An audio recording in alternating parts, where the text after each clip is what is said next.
Hi hello అండి, welcome to ప్రకృతి. ఈరోజు వీడియో స్పెషల్ మామిడి అల్లం ఉసిరి బద్దలండి. ఇది ఆరోగ్యానికి చాలా మంచిదండి. రుచికి రుచి, ఆరోగ్యానికి కూడా చాలా మంచిది. ఇది ఎలా చేసుకోవాలో ఇప్పుడు మనం వీడియోలో చూసేద్దాం.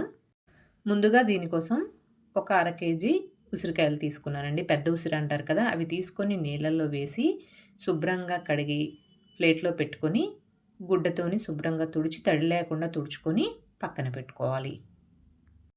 ఉసిరికాయ ఆరోగ్యానికి, జుట్టుకి ఎంత మంచిదో అందరికీ తెలిసిన విషయమే కదండి.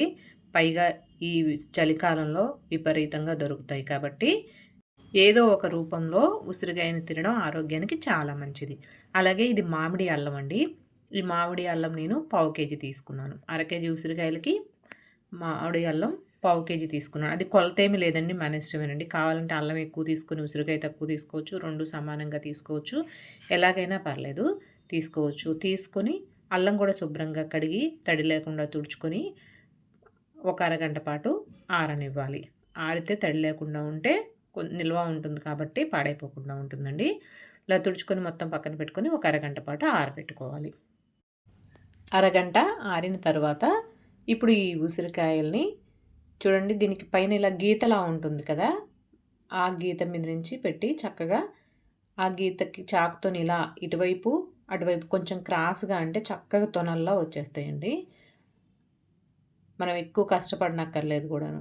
కరెక్ట్గా ఆ గీత మీద పెట్టి చాకుతో ఇలా అంటే మంచి తొనలుగా వచ్చేస్తాయి. అలాగే ఉసిరికాయలు మొత్తం కూడా ముక్కలు చేసుకోవాలి. గింజలు తీసేసి చక్కగా ఇలాగ తొనల్లాగా ముక్కలు చేసుకొని పక్కన పెట్టుకోవాలి. ఉసిరికాయలు కూడా బాగా ముదిరాయండి, చాలా బాగున్నాయి టేస్ట్. నేనైతే ఇలా ముక్కలు చేసుకుంటూనే ఒక 2 కాయల వరకు తినేసాను. అంత బాగున్నాయండి, చక్కగా ముదిరాయి, చాలా బాగున్నాయి టేస్ట్. ఇప్పుడు ఈ ఉసిరికాయలు మొత్తం ముక్కలు చేసుకున్న తర్వాత అల్లం కూడాను పై తొక్క మొత్తం తీసుకోవాలి. ఈ అల్లం మీద ఉన్నటువంటి తొక్క మొత్తం చాక్తో కానీ స్పూన్తో కానీ ఇలా గీగితే వచ్చేస్తుందండి. శుభ్రంగా పై తొక్క అంటూ ఏమీ లేకుండా శుభ్రంగా తీసుకొని మరొకసారి క్లాత్తో తుడిస్తే పైన ఎక్కడైనా లైట్గా పొట్టు అంటుకున్నా కూడా పోతుంది. ఈ మామిడి అల్లం అండి రుచి ఎలా ఉంటుందంటే చిన్న చిరు చేదు, వగరు చేదు కూడా కదండి. మనం అల్లం తింటున్నప్పుడు ఎలా చిన్న వగరు ఉంటుందో ఆ వగరు ఉంటుంది. వాసన మాత్రం మనం పచ్చి మామిడికాయ కోస్తే, పిందిగా ఉన్నప్పుడు మామిడికాయ కోస్తే ఎలాంటి ఫ్లేవర్ వస్తుందో అలా ఉంటుందండి. వాసన మాత్రం అలాంటి వాసన వస్తుంది, మామిడికాయ వాసన వస్తుంది. అల్లం వాసన అస్సలు రాదు, ఘాటు కూడా ఉండదు, చప్పగా ఉంటుంది. మనం నవిలి మింగేటప్పుడు చిన్న గొంతులో వగర్లాగా అనిపిస్తుంది. ఇలాగే అల్లం కూడా మనకు నచ్చిన సైజులో కట్ చేసుకోవాలి. కట్ చేసుకొని ఇప్పుడు దీంట్లోకి పచ్చిమిర్చి అండి. పచ్చిమిర్చి కూడా మన ఇష్టం అండి. ఈ ముక్కలు పచ్చిమిర్చి ముక్కలు కూడా తినడానికి బాగుంటాయి ఇందులో ఊరిన తర్వాత, అందుకే మనకు నచ్చినన్ని వేసుకోవాలి. నేను కొంచెం తక్కువగానే వేసానండి. ఇలా పొడవుగా కానీ లేదంటే అడ్డుగా కానీ కట్ చేసుకొని పక్కన పెట్టుకోవాలి.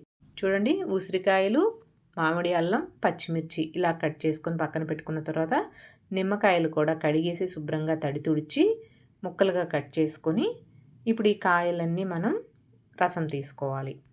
నిమ్మరసం కూడా కొలత అంటూ ఏమీ లేదండి. నేనైతే 8 కాయలు తీసుకున్నాను. చాలా బాగా రసం కూడా బాగా ఉంది, బాగా పండిన కాయలు కాబట్టి కొలత అంటూ ఏమీ ఉండదు. సరిపోయిందండి నాకు 8 కాయల రసము. ఇలాగ కాయలన్నీ రసం తీసుకోవాలి. రసం తీసుకొని ఇప్పుడు మనం ఈ ముక్కలు ఎందులో అయితే కలుపుకోవాలనుకుంటామో ఒక గాజు సీసా కానీ లేదంటే డబ్బా కానీ తీసుకొని ఈ మనం కట్ చేసి పెట్టుకున్నటువంటి అల్లం ముక్కలు, ఉసిరి ముక్కలు, పచ్చిమిర్చి వేసుకొని దీంట్లోకి తగినంత ఉప్పు వేసుకోవాలి. నేను పెద్ద స్పూన్తోని 2 స్పూన్లు ఉప్పు వేసానండి, కరెక్ట్గా సరిపోయింది. 2 స్పూన్లు ఉప్పు వేసుకొని మనం తీసుకున్నటువంటి నిమ్మరసం గింజలు రాకుండా వడకట్టుకొని ఇందులో వేసుకోవాలి. నిమ్మరసం మనకి వేసినప్పుడు కొంచెంలా అనిపిస్తుంది, కానీ అందులో వేసిన తర్వాత ఉప్పు కూడా వేసి నిమ్మరసం వేసి ఒకరోజు ఊరిన తర్వాత ఉసిరి ముక్కల్లో నుంచి నీరు ఊరుతుందండి. ఉసిరి ముక్కలు, అల్లం ముక్కల్లోంచి నీరు ఊరుతుంది. ఉప్పు నిమ్మరసం అంతా కలిసేసరికి ఊటలాగా వస్తుంది కాబట్టి మనకు సరిపోతుంది. మనం ముక్కలు మునిగే వరకు, ఎన్ని ముక్కలు తీసుకున్నామో అన్ని మునిగే వరకు నిమ్మరసం ఏమి వేయక్కర్లేదు. చూడండి, ఇలా డబ్బా మూత పెట్టుకొని ఒకసారి బాగా కలిపితే అంతే, రెడీ అయిపోతుందండి. పైకి కిందికి బాగా ఊపినట్టుగా కలిపామంటే ఇదంతా ఉప్పు నిమ్మరసం ముక్కలకి బాగా పడుతుంది. అయితే ఇది ఒకరోజు ఊరిన తర్వాత తినడానికి బావుంటుందండి. వెమ్మటే తిన్నా గూడా చాలా బావుంటుంది. కానీ ఒకరోజు ఊరిన తర్వాత నుంచి తినడం స్టార్ట్ చేస్తే చాలా మంచిది. ఉదయాన్నే పరగడుపున ఒక ఉసిరి ముక్క, ఒక అల్లం ముక్క, ఒక పచ్చిమిర్చి ముక్క తిన్నామంటే డైజెషన్‌కి కానీ, ఇమ్యూనిటీకి గానీ చాలా మంచిదండి. ఊరిన తర్వాత పచ్చిమిర్చి గూడా ఉప్పు, పులుపు పట్టి చాలా బావుంటుంది. అసలు కారం అనిపించదు. టేస్ట్ గూడా చాలా బావుంటుంది. అలా ఊరిన తర్వాత ఊట మాత్రం చాలా వస్తుంది. సరిపోతుందండి. ఉప్పు, నిమ్మరసం అంతా ముక్కలకి పట్టి చాలా బావుంటుంది. వీడియో గనుక నచ్చితే లైక్ చేయండి, షేర్ చేయండి, సబ్స్క్రైబ్ చేసుకోండి. Thank you. బాయ్ అండి.